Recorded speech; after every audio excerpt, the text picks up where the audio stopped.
ndekure rokete cyangwa byihorere kora uketa bwa ya India kimuze nyekure peta lazala with be enema tokita ene unidra ndekure rokete cyangwa nyihorere turitse umujyi tugiye kure rokete abari hanze y'Igihugu nabyumvishije yaga impamvu abantu bamwanga n'umusore wihirinze kuva zamani bro n'umusore wakoze arigira n'umusore wakora amafaranga n'umusore mwiza yagoba mushinza abana yagoba mushinza abagore kandi nta muri dakunda abagore kubyara n'ibibisi ari nge nkunda abagore nawe ukunda abagore nawe dukwiye ukunda abagore nanyoko n'umugore mama n'umugore cyo n'umugore abatubyira n'abagore no muri komite nyarwanda muri societe y'abayobozi bagiye gutora benshi bayoboye n'abagore hari nishano ni ishuri rya nyuma umuntu yiga agahita ahinduka umurozi urumva Isiyaka umunyeshari n'umurozi n'abantu babiri b'amahasa bavukana bameze nk'impanga aba bantu ishari ntago ari iry'uburyaho zo kuvana mbere Kayini na Abeli bari bafitanye amashari ariko Imana ibana n'umuntu witwa nde Abeli rero yago nubwo ari hagati yico nakita ngo ameze nk'ururimi ruri hagati y'iki y'amenyo ameze nk'umuntu uri hagati y'abantu none hangaha ngiye kure rokete Profete Noheli byukura bagirane naravuze ngo nta muntu uzarenganya undi mari nta muntu uzavuga umuntu nabi mari kabiri ndeba ngo nta muntu uzashaka kuzana ubwenge bwishi cyangwa ngo mvugire igihugu nabi mari nzakurekuraho bombe na za rokete z'umunwa none bigezaho umwami waguha amata umwimye amavuta nta gasuzuguro ibintu byakorewe yago n'ubushinyaguzi imwereka imbabazi zayo ariko ntago natinda kuri ibi bintu uzi ko igiti kirimo imbuto kirimo amapera imyembe nicyo gisoromwa na buri wese abana iyo bavuye ku ishuri icyo bateramo amabuye kugira ngo hahanuke Imana igucunda igufitiye ejo heza yago ibingibi bari kumugezaho ni igisobanuro ko ejo azaba umuntu ugize ute ukomeye mukicara mukita umuntu inyangarwanda ariko ko mwigize abantu bakunda igihugu cyane iki gihugu gituwe na miliyoni zingahe ubwo umuntu aricara kumva ko ari ukunze igihugu cyane cyanira katinga aburetse gato naricara cyane nje nkunda igihugu nicyo tambyaye unakivuza nabi duhuye nakubomora urumva umuntu urimo kwangisha abantu gukunda igihugu ari mwiza ntabwo ari mwiza ashaka ko yago ukunda igihugu cyane n'abanyarwanda cyane ahise mubonamo mubi nje igihugu ndagikunda cyankwe mu bumayi b'abanyabugogo muri dobandi twihesha agaciro twigire tuvane amaboko mu mufuka twiyubake dukore abantu ni gute umuntu avira akaza kugushyiramo imyumvire ngo kana karakwanga harakwanga se yarakuremye njari ikintu mbwira abanzi banje banyanga mukomeze abanzi go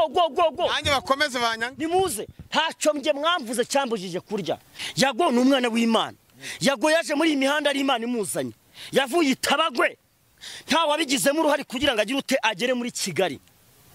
hari indirimbo avuga ngo mama dorani sinigeze nikoza nimbari ngo nkunde nkorera ayo madorari mu cyariso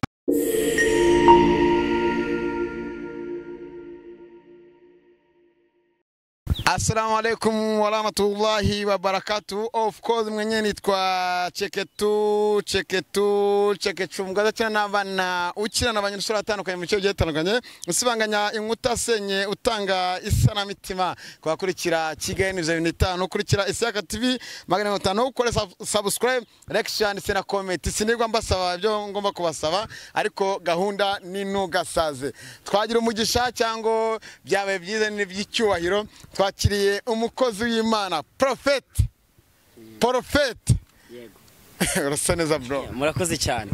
ni fresh hano ngabo Imana haye amavuta ngo nibo bayize gute abimana yahaye amavuta nibo bagomba no guhesha abantu umugisha ya amazina nitwa Profete byukura bagirana Noheli suhuje abakunzi bose bo kuri Kigali News 250 Imana ibaho umugisha muhawe umugisha muhawe ikaze kwa mubanye nanjye kandi ndabizi uyu munsi wa none nkuko Isa abivuze cyangwa se Isiyaka bivuze Isaka na Isa n'ubuni byose ni kimwe yes nkuko abivuze Assalamu alaikum wa rahmatullahi wa barakatuh. Reka mbabwire ngo alhamdulillah. Alhamdulillah rabbil alamin. Tuba tubifurije amahoro y'Imana twanashimira uburyo tubayeho. Haryo bavuze ngo amina inshallah. Inshallah ni Imana nibishaka. Iyo bivuze ngo amina ubushimiye ibyo ubonye. Musaza tuje kuvugira mu mavi dore ko mfite ingunguru 880 z'amagambo. Nanjye hari amakuru mbanze muri ne mihanda dore ko mazemo imyaka myinshi irenga 10. Tugiye kugaruka ku byo abakozi b'Imana kadutangiriraho nzankubwira ubwo kusesenguzi bwawe nk'umuntu w'umukristo ejo bundi nyakubahwa perezida wa Repubulika Paul Kagame arayiza abadepite yagarutse ku bintu by'isengero abantu bafungiza isengero agaruka no ku by'abahanuzi abantu bigize abahanuzi b'inyuma bigize n'abakristo bakigira ngo abana b'Imana abo bantu bavuga iki Bibiliya bamwe na bamwe ibita abahanuzi bibibuno bibibuno abahanuzi bibibuno abahanuzi bibibuno abo bahanuzi bibibuno n'abantu bisize hamwe bakajya bahanahana pase bagatanga ubutumwa butari bwo aho hano ndaza kwasubira dukomeze usobanura aho ndaza kwasubira ibintu babwiwe amakuru banetse mu bandi kugira ngo bayameshoninge ku muntu bashaka kwiba bajya gusebya umuntu runaka yego ari nacyo kintu kivuga ngo ari nacyo wabonye ejo bundi umuntu witwa Rwema yazize cyo kwihesha ibitari ibye kwihesha ibintu by'undi ukoresheje uburiganya ari nabyo wabonye mugenzi wacu mwari umukozi w'Imana yigeze kugarukaho bakabimuhanira akemera ingaruka zabyo ndetse leta ikamugirira ikigongwe agafungurwa ndetse agakomeza iki umurimo w'Imana adaciye muri za nzira zapanya nk'izo anyuragamo yihesha ikintu cyundi ukivuga ngo abahanuzi bibibuno bareze abahanuzi bibibuno bisize hamwe ngo biba abantu n'abana ba Satani bahanura amasezerano ataboneka bahanura ibintu bitari byo bavuga ibintu bitaboneka mutazanabona navuga ngo n'amasezerano y'amahuri ukigarutsa ukiraho ngo reka tuze abantu bitwa ngo ba big energy nanjye ndimo ukiba abahanuzi bibuno yego turaza gusubira kuri bakozi b'Imana ukubise iki ukubise hasi unyibutsa ibuye oya mpita niyumvisha Brian nande n'umuvandimwe Jihad jewe hari amajwi numvishije uyu munsi tujya kwagaruka ariko tushyiraho ngaho umukuru wa big energy urumva umuvandimwe yagahari hose agira indoto nziza kandi atunganirwe oya buretse gato ngo Jihad bamurongora mu kibuno yago ni umukozi w'iki w'Imana yago ni umwana w'Imana yago yaje muri iyi mihanda ari Imana imuzanye yavuye itabagwe nta wabigizemo uruhari kugira ngo agire ute agere muri Kigali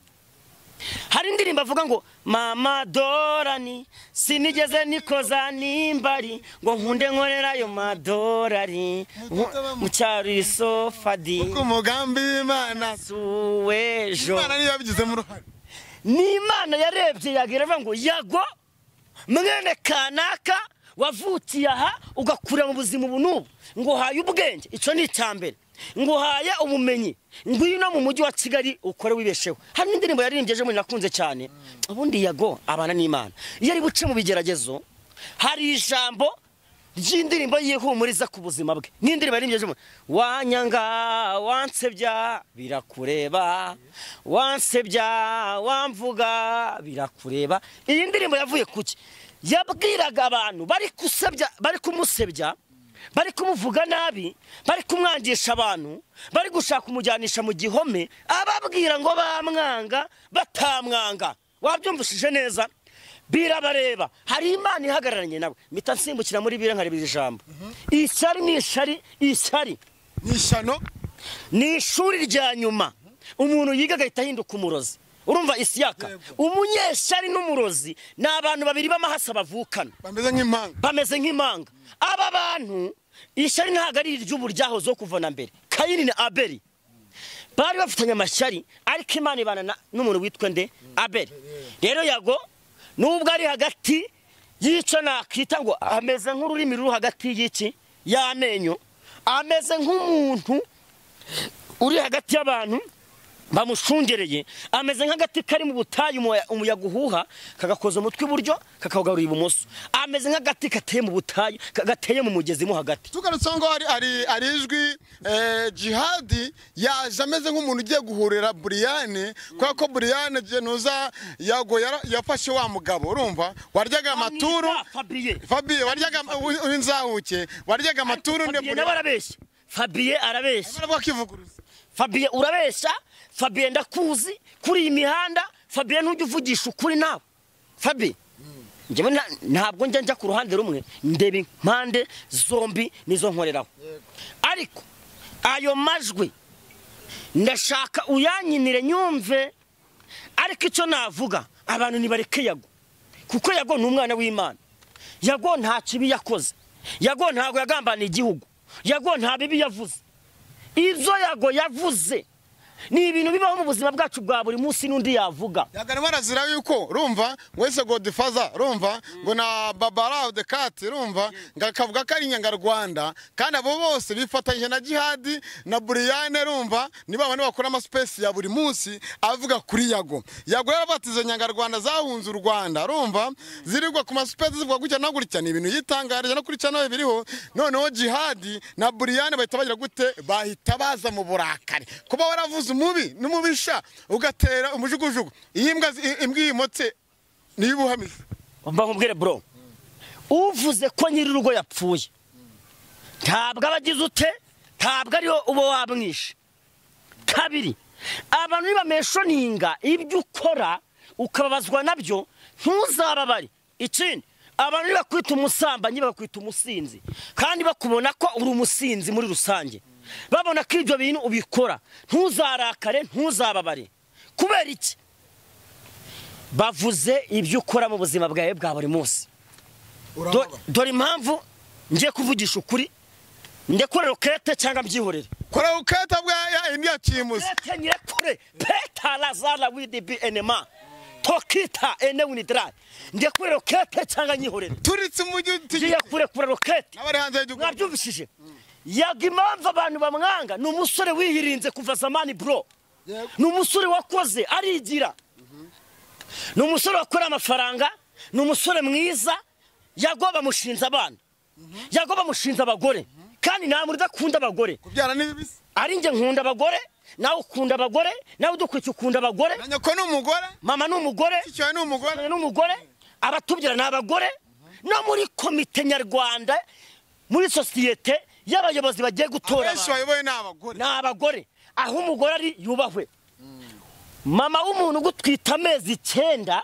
ntagukuremo akagendana nawe akabana nawe uyu muntu ni w'agaciro Brian pe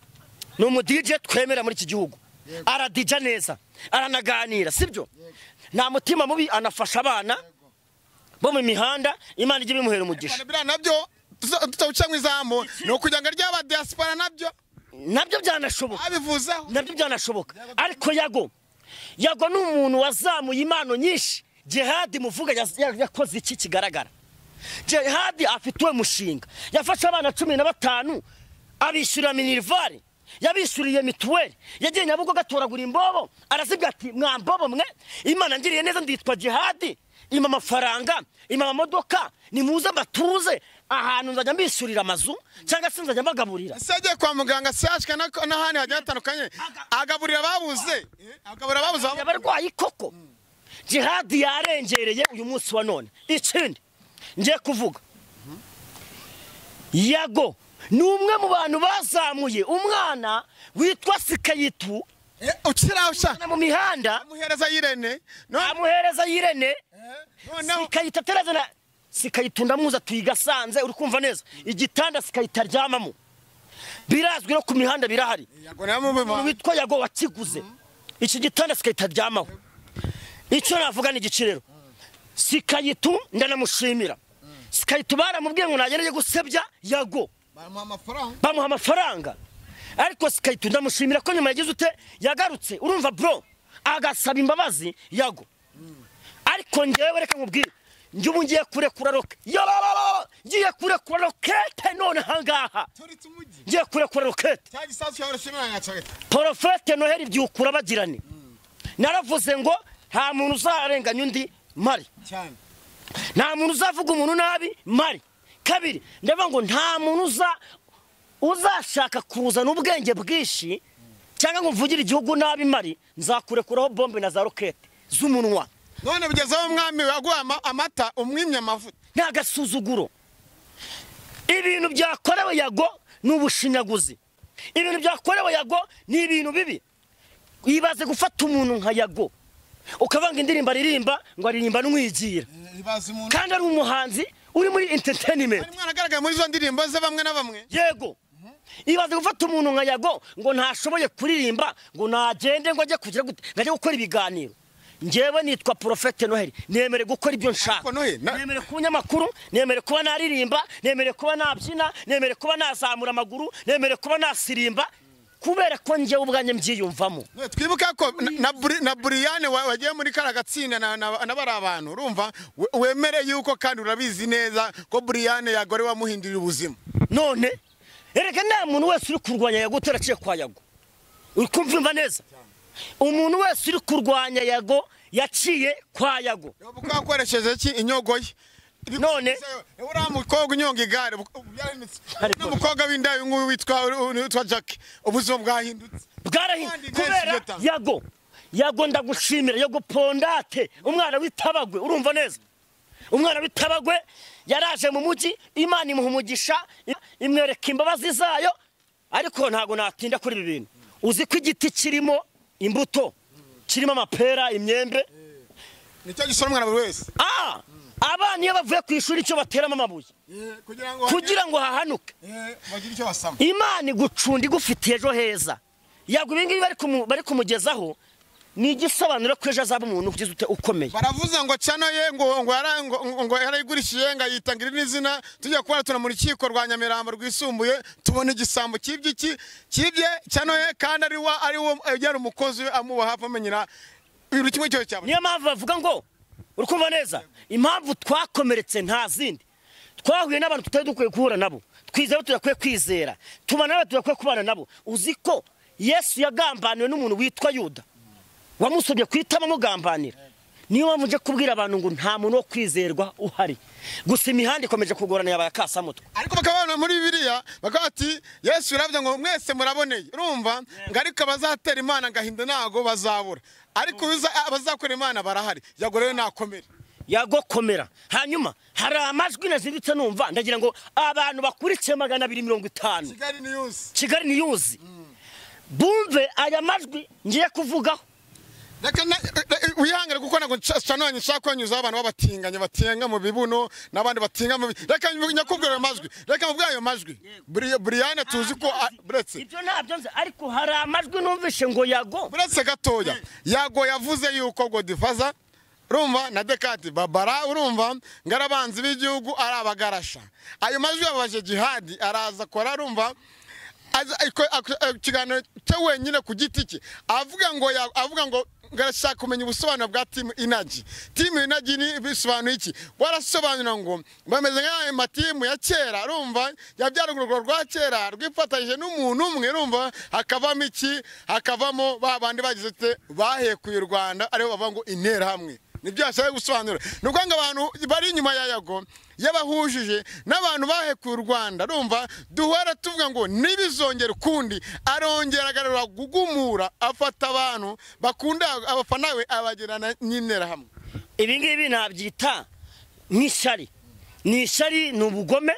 kuko ijambo ry'Imana rivuga ngo uwanga mwene se aba ari umwicanyi muri biriya ijambo rivuga ngo kunda mugenzi wawe nk'uko wikunda nukunda mugenzi wawe uzaba ukunze Imana ntabwo wakunda Imana utabonye udakunze mugenzi wawe bivuze ngo rero Yago ibi byose biri kumubaho nukumwangisha abantu nukumwangisha inshuti nukumwangisha abavandimwe nukumuharabika nukumusebya nukumuvuga nabi ariko nukuri cyo navuga ntabwo Yago n'umwana w'umunyarwanda Yago n'umwana avukiye mu Rwanda n'umwana ufite indangamuntu y'u Rwanda n'umwana ufite ibyangombwa by'u Rwanda ko surumva Yago rero biri kumaho byose ni amashari kandi ntago mudugudu ntago executive yajya kurwanya mudugudu ntago bibaho ahubwo mudugudu ni ugira icyaka kurwanya iki executive ushatse kuvuga ngo mudugudu nindi bwo shatse kuvuga ngo abarwanya Yago n'abana kuri we niba batwara sibo kandi we baraciriritse ariko yago we nakomera kuko ariho umugambi w'Imana. Hasi nkubaza. Ese yagakwiye kuba yaravuze biriya akaba abafana babageranyije n'intera hamwe. Oya, yago kuba yavuze biriya yabivuze kubera agahinda. Sibyo? N'umubabaro mwinshi. Nabifatanyije nabo no guhubuka kwinshi. Ariko icyo navuga ni igiki? Iyo turebye aba bantu, aba bagabo bafite ibindi bintu bapfa bitagaragara ku mihanda. Bo baziranyeho, urukumva neza?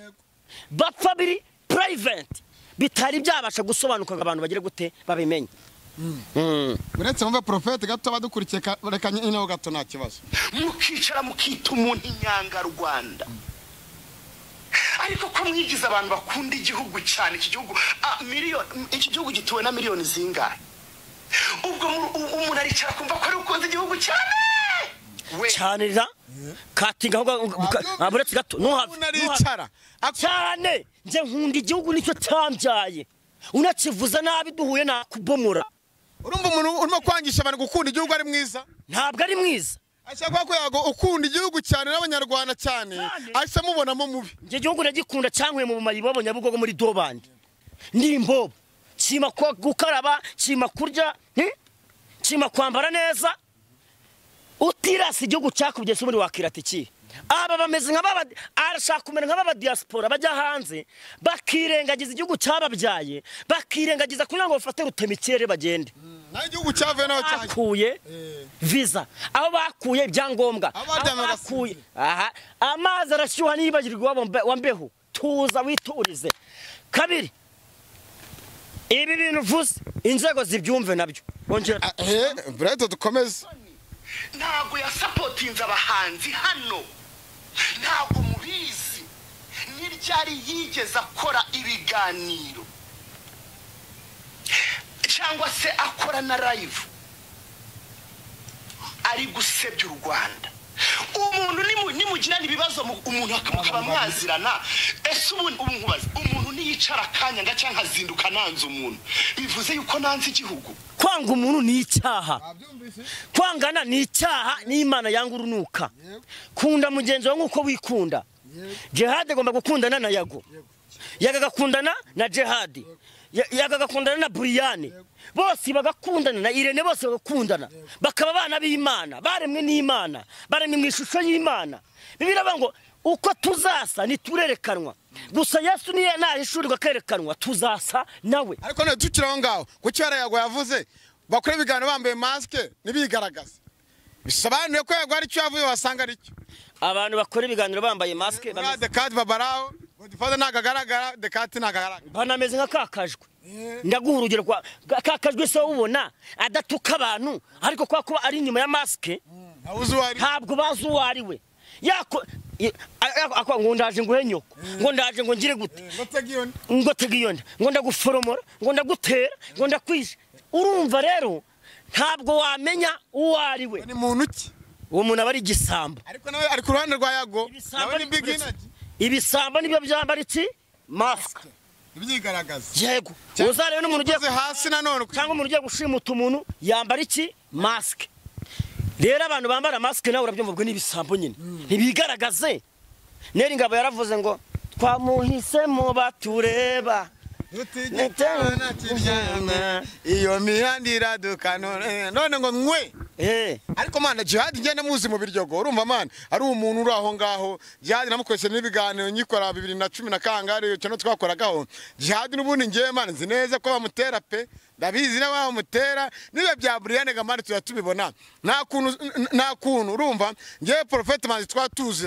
tuziranye mu bibi ngo umuntu nakuvuga nabi urumva ngo ngenge ku ruhande rwawe kandi ko uri mubi nibakomeza babatinga mu bibuno Imana yayo irabareba abandi babonke mu bitsina byabo bagore ibintu birabareba ariko Yago bamureke urumva dushyire hamwe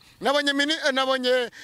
ministiri w'umuco urumva utuma twishima yagarutse ati bino bintu natangiye kubona mbibona ari nka showbiz mare nk'indindagadaro atariko rib mugenze neza nimba nacyaki cyane kuko ibi bintu biri gusabya urubyiruko. Ibi bintu bari gukora aba bagabo badukuriye bakuru bacu biri kwangisha abana ibaze ibintu biri guca kuri social media. Ibi bintu biri gutuma abantu babireba bikabatera ikibazo mu mutima. Rero njewe ntabwo ndi buvuge ngo ngo ibyo ngibyo ngo bibavugwaho ngo bakoze cyangwa bakora sibindeba buri muntu n'uburenganzira bwiwe ariko nashaka nibahuze bikomeze cyangwa birangiye nibahuze iyi saga yo gutongana ibi bintu byo gushwana birangire umwe akora ibyo agomba gukora n'undi akora ibyo agomba gukora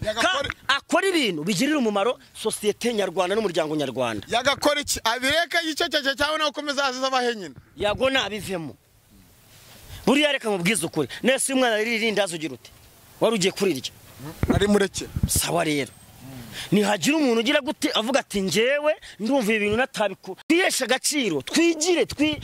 twigire tuvane amaboko mu mufuka twiyubake dukore abantu ni gute umuntu avira akaza kugushyiramo imyumvire ngo kanaka arakwanga arakwanga se yarakuremye njyari kinjya mbwira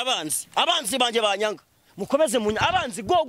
nanjye bakomeze banyanga nimuze ntacyo mje mwamvuze cyambujije kurya ntacyo mwamvuze cyambujije kuryama umuntu wese uzi ko nyanga karibu come on ngwino nyange uranyaga simana yarandemye bikumarira iki uranyaga simana kazima imana inkunda jimana irankunda ariko abasengera muri rwa rurimi Prophet Manzi tugiye gusenga tubasengere ku musozo tubwira abantu nayago musengere abantu bose basengere teka mana mu izina rya Yesu uri Imana ishobora byose uri Imana y'imbaraga dusengera abantu bose bakurikiye Kigali 250 News imbaraga z'Imana zibabeho ubutabazi bw'Imana bubazeho mu izina rya Yesu dusengeye Yago dusengeye Brian dusengeye Jihad ngo baye kumvikana dusengeye Irene mu izina rya Yesu ubutabazi bw'Imana bubabeho dusengeye abantu bose badukurikiranye kugira ngo komeze ubahesha umugisha mu izina rya Yesu urakoze Uwiteka amen